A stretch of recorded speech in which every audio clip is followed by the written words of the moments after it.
Say meatball! These are my turkey meatballs. It's kind of Scandinavian inspired, just inspired. Apart from the meat, these are the ingredients that I'm gonna add in my meatballs. Cranberries, dried cranberries that I chop very finely to get into, mix with all the meat.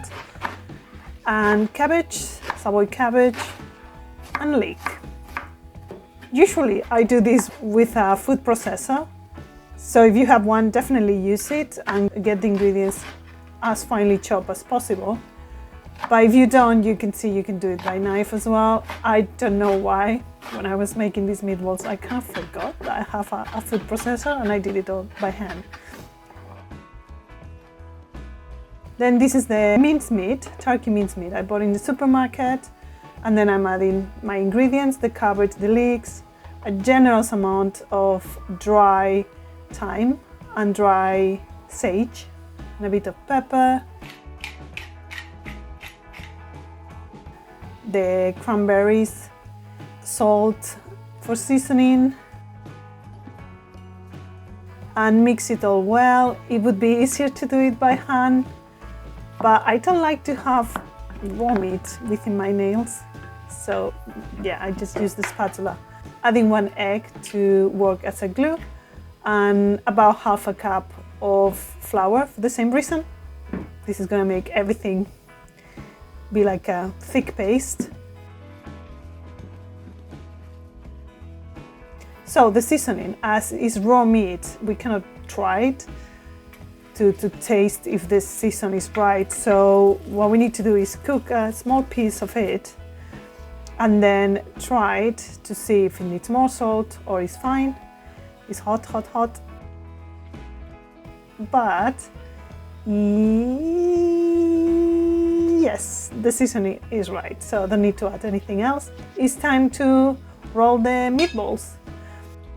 If you get your hands wet, as I'm doing here, it's easier to roll it, but if you put oil on your hands instead of water, it's even better. They want to stick on the pan. I'm cooking them on the pan because I like to have the caramelization that is going to add flavor to the sauce that I'm going to make later on.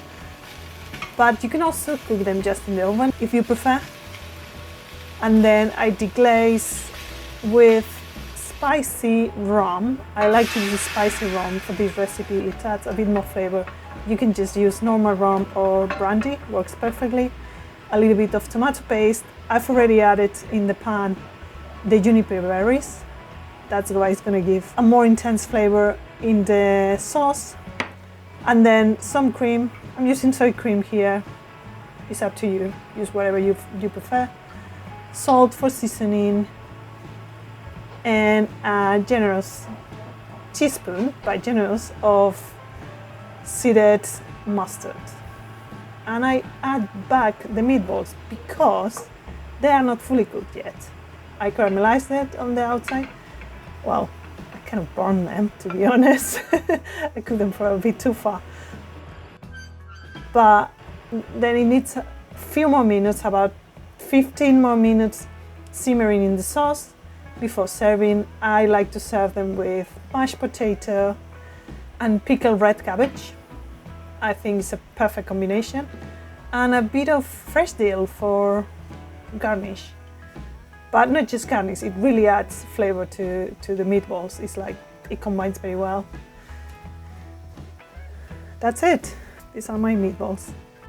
And if you like the video, click like please, because it always helps. And don't forget to subscribe and click the bell, then you will receive notifications when I upload new videos. Oh, they are so delicious. Bye. Take care.